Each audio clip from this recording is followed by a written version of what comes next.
So as I was working on this presentation, on a whim, I asked ChatGPT, as one does, to find or create an image for me that would speak to this room, speak to this audience, for this moment in time in marketing. Thinking about how 2025 is drawing to a close, crazy. And 2026 is on the horizon, even crazier, right? And ChatGPT gave me this. And I chuckled, and I looked at it, and I was like, oh, come on. The more I looked at it, the more I thought, yeah, hasn't this year felt both terrifying and exhilarating? Anyone else had that cocktail of emotions this year? A little bit of excitement, a little bit of fear? All right, a few people. Thank you. Anyone want to go skydiving tomorrow? No, probably too cold, right? All right. So I work at Spotlight. What do? We help our clients, B2B providers, large and small, find the right moments in the buyer journey that have the most influence and how to put their best foot forward. For me, my journey, I think like almost all of us in the room, it's been a long, winding road. But there's been one thing in common throughout the whole journey. As a journalist, as a researcher, as a writer, as an analyst, I've been obsessed with the customer journey. What makes people trust? What makes people buy? What makes people feel good about a decision? What creates influence? And these days, I'm drinking from the same fire hose that you all are. I'm sharing everything I can, interesting observations, survey data, original research, including, not to brag a little bit, but a monumental white paper that our team put together, and we have copies for you exclusively here today. But I have no qualms about saying ancora imporo. My Italian accent's not very good, but that is Italian. And it means I am still learning, or more literally, and yet I'm still learning. And it's made famous by Michelangelo, of course, the world-famous, classic, legendary Renaissance artist, who said that at the ripe age of 87. I'm not 87 yet, thankfully, but I'm confident that at 87 I still want to be learning.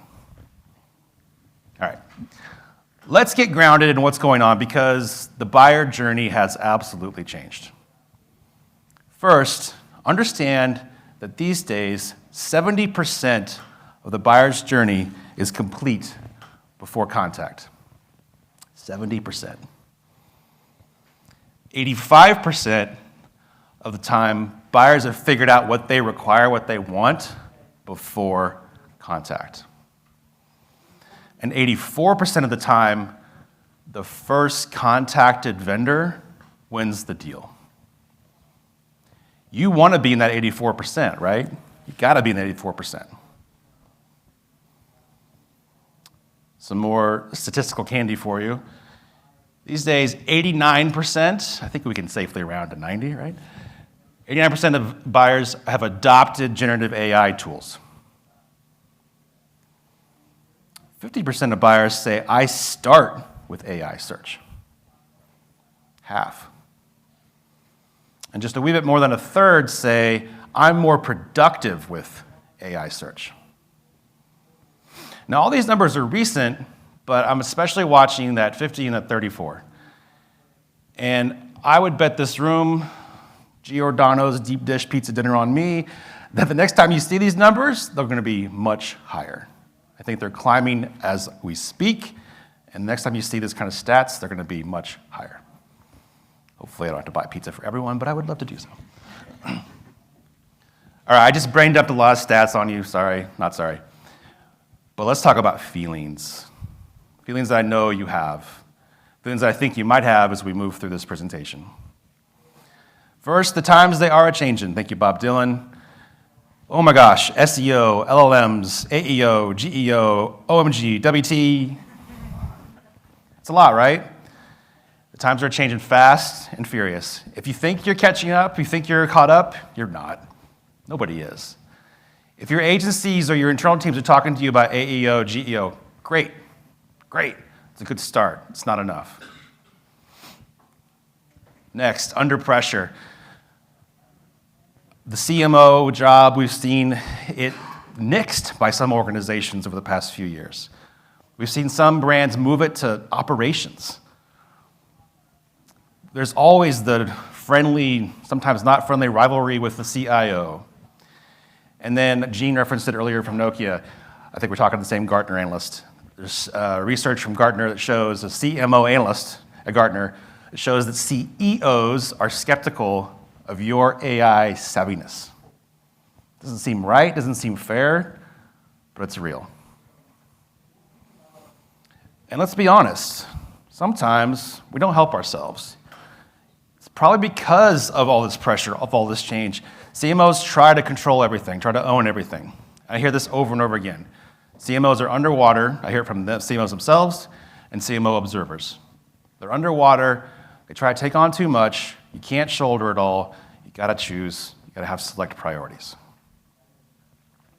Bottom line, we're all still learning, right? So it's a lot. Take a breath.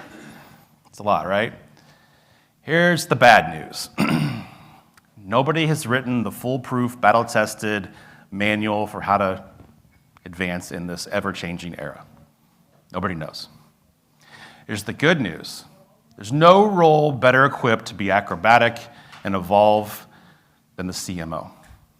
The CMO is the best role in the C-suite to adapt to these changing times and figure it out.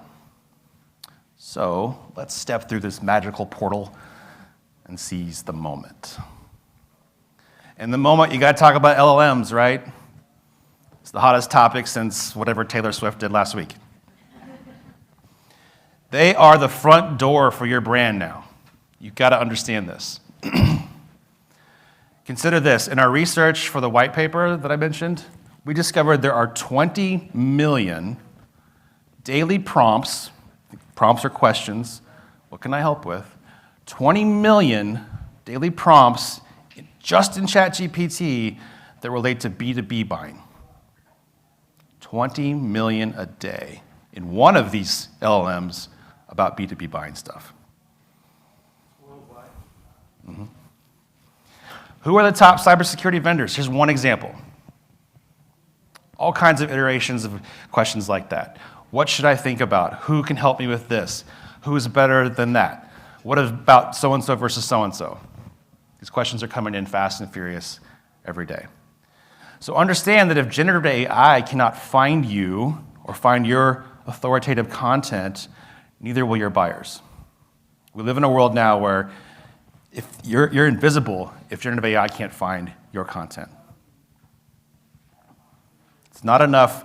The old school visibility concept is not enough anymore. Ditto for credibility. Now these LLMs, they are trying to provide the most human-like quality answers to the humans asking the questions, right? To do that, they are choosing what sources have the best authority, the best credibility, and they're updated the most. So they are defining credibility. So again, old school credibility is not enough. You need visibility plus credibility to create, wait for it, discoverability. It's a fun word. Visibility plus credibility creates discoverability. And all of this is just enough to be in the game, on the playing field. So let's dive into the new reality of discoverability. What does generative AI trust, not trust? What does it ignore? What does it gobble up? Well, let's look at the ignore list first. And I'm willing to bet, probably not pizza for everyone, but I'm willing to bet that there is muscle memory machinery in your teams devoted to some of these things, if not many of these things. So the gated PDF, the classic PDF, give us your contact info, we'll give you this PDF. No, the robots can't go there. Same idea for paywalled research. Pay Gartner $100,000 a year, get access to trillions of reports. No, the robots can't go there.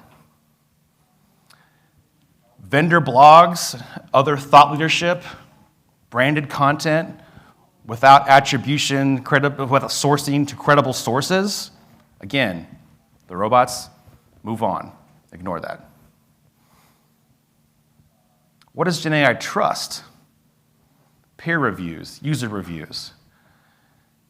I bet some things on this list were probably dismissed in the past, rightfully so.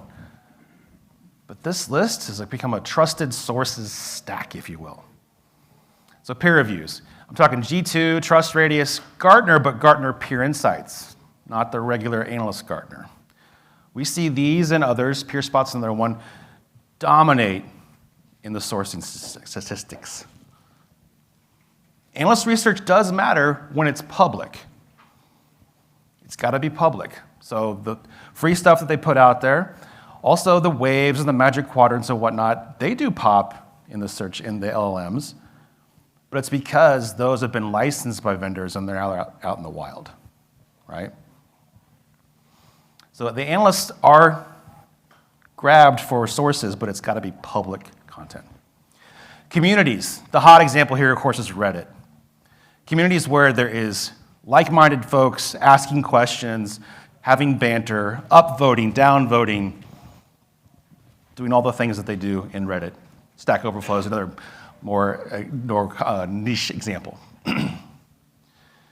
And then open source knowledge. Wikipedia is the top example here, where there is built into the culture, built into the system, routine vetting, updating, and believe it or not, I learned this myself a few months ago, a really high bar for creating a brand new Wikipedia page.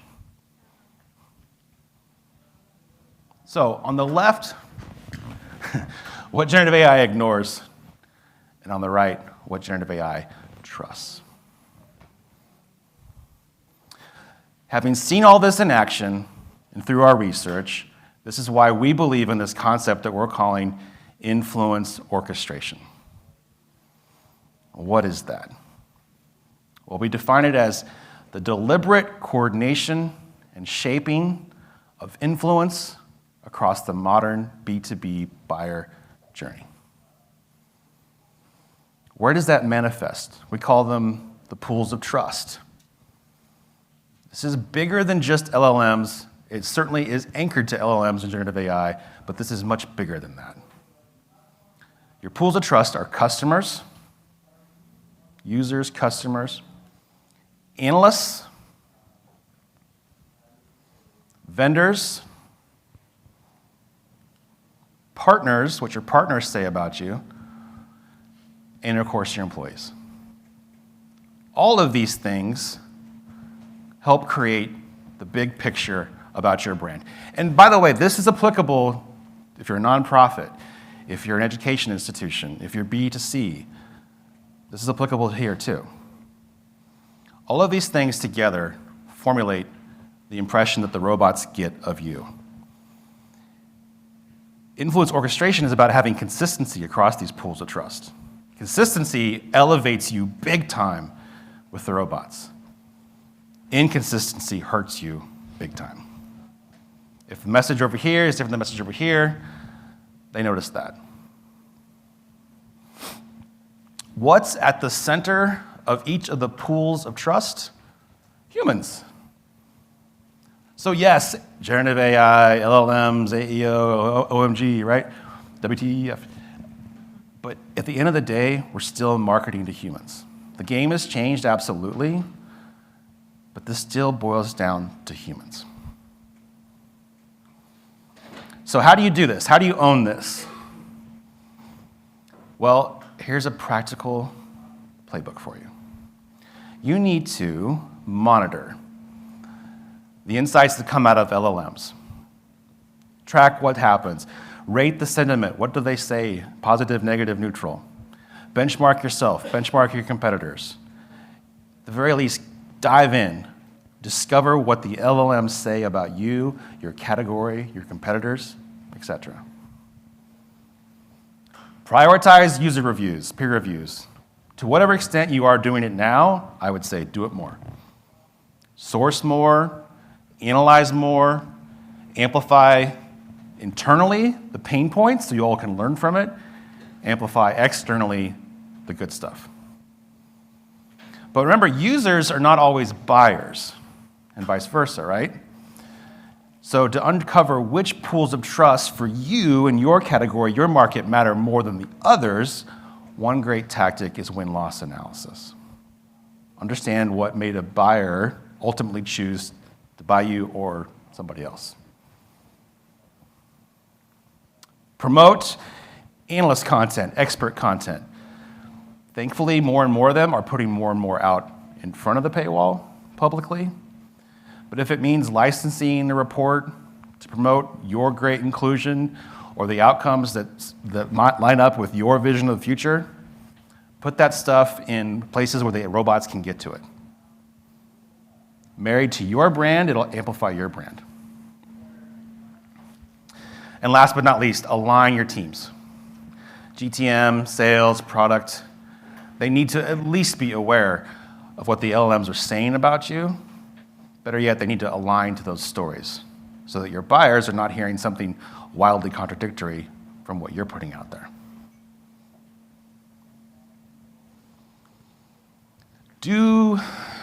Don't do these things and you'll be invisible.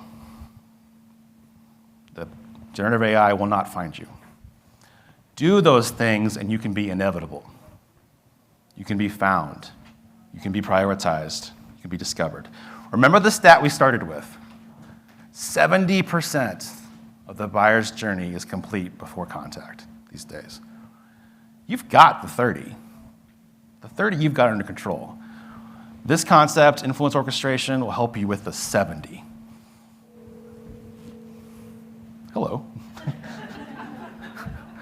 They're calling already.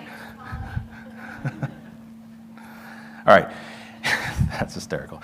If you remember nothing else I say, please soak this up. We think influence orchestration is best owned by the CMO because only the CMO has the power to reimagine the buyer journey, to create consistency across sources. Consistency is so important. To align credibility across customers, analysts, and robots. To orchestrate influence at scale.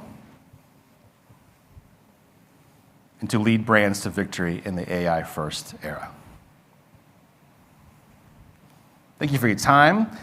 We have copies of the white paper here. We'd love for you all to take them. We also have the QR code. It'll take you to a digital version if you want the digital version, or send to a friend. But thank you.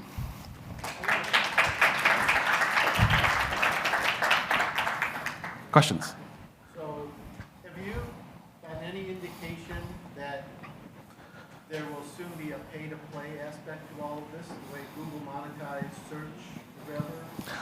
Are the LLMs going to become, hey, I know a guy, give me $10 and I know a guy? I wouldn't call it pay-to-play, but will they incorporate advertising? Yeah, that's coming. And that's going to be a crossroads moment. How will advertising, Google went through this too, right? But how will advertising wreck or not wreck or complement the experience of the LLMs? It'll be a huge moment in time. But yeah, advertising is coming. But I wouldn't call it pay-to-play, but you can pay for visibility. How do you see the pricing models changing? Right now, search something, some sort of protection. But they also have these premium levels. Fish, that, is it going to make it a level playing field, at least for search, or are you going to have other tiers of subscriptions to be able to search more? Right.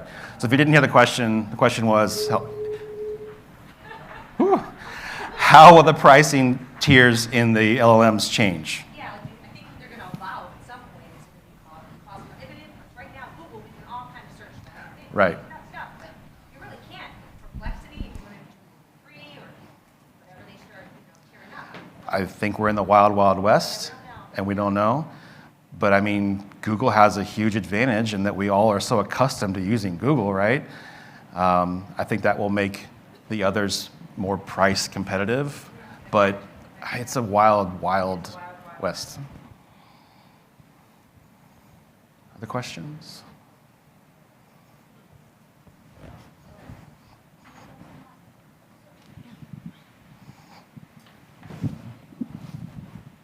Thank you. I thought that was a great presentation. I know you talked about kind of consistency of messaging across the various sources. Can you speak a little bit also on maybe the brand voice or kind of the flavor that you put on how you talk about your brand and what influence that can have for visibility as well? Yep. I mean, this is way oversimplified, but in your thought leadership, never let it be just your voice. Quote your customers. Quote a thought leader, an influencer, an analyst. Make it your internal expert. As best you can, never let it be just your voice. That's pretty hard, I recognize that. But the more that you leverage other voices, it'll build your credibility. And the more that you leverage the voices that are in those pools of trust, analysts, customers, etc., partners, the more it'll help. Does that help? Say more.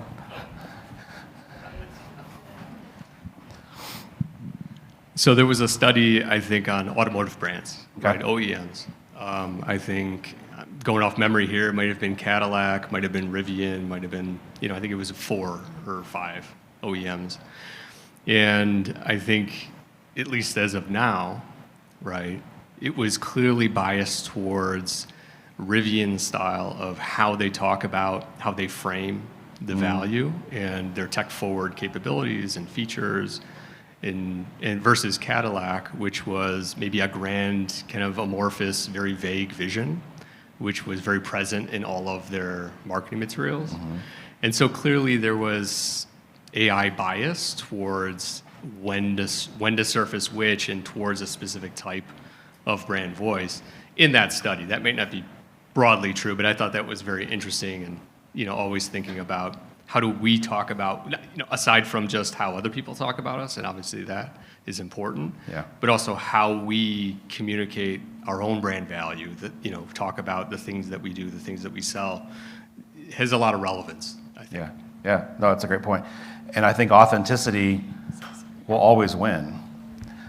As a veteran of the SEO world for a long time, we tried so many things of write it with this headline, use these keywords. And of course, those things helped in small ways, but just writing your really strong, authentic voice carried the day more than anything over time.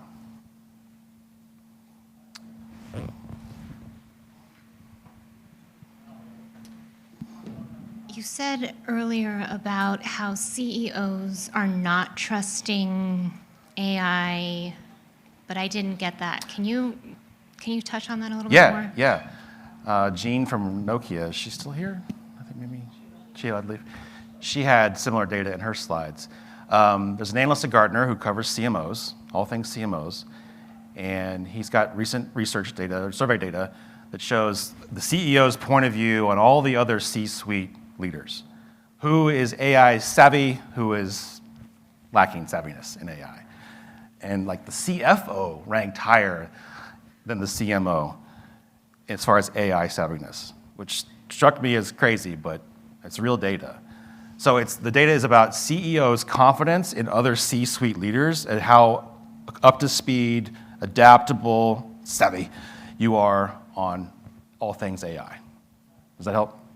Yeah. Yeah, find me on LinkedIn, I can get you the full chart. I made it in time. Thank you.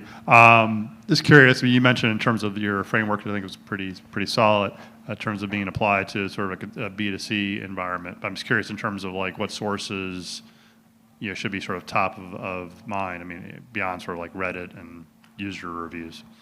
Well, I mean, you replace the user reviews with customer reviews, Yelp, wherever it is your customers are talking about your B2C product. Replace the analysts with the influencers.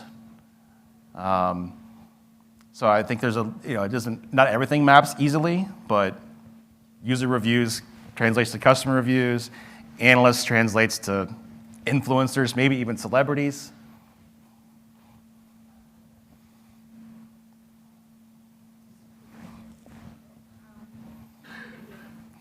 Well, I want the room to hear you. Okay, sure.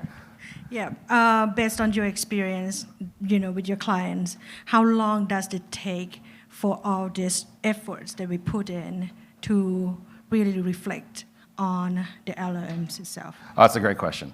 And first of all, everything's changing all the time, right? But we've done this to ourselves, and we've seen pretty, like, talking 2-3 weeks changes. So it can be fast. It just depends on a whole host of circumstances, your market, your competitors, who's already doing what, who's behind. So I think it is possible to see relatively fast results, but the bar's always changing, the ball's always moving. So once you get there, that's just the beginning. Yeah, it's got to be you got to be committed.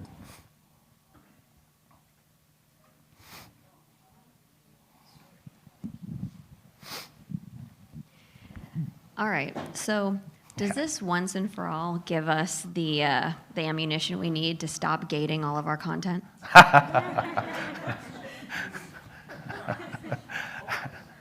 That's a fantastic question. Don't quote me on it, but I mean, once and for all, forevermore, that's tough. But I mean, the robots have got to get to it, right? To whatever extent there's a barrier, if it's a simple fill out this form, or if it's pay $100,000 a year to get behind the paywall, they just don't go there. So I think going forward, everything that you gate has to have a really sincere, hard look at what do we lose by not having this open to the public, aka open to the robots. So I'm going to say. And have you regretted it? No, I do not regret it at all. 100% awesome. Nice. I highly recommend it. Nice. See, you knew the answer.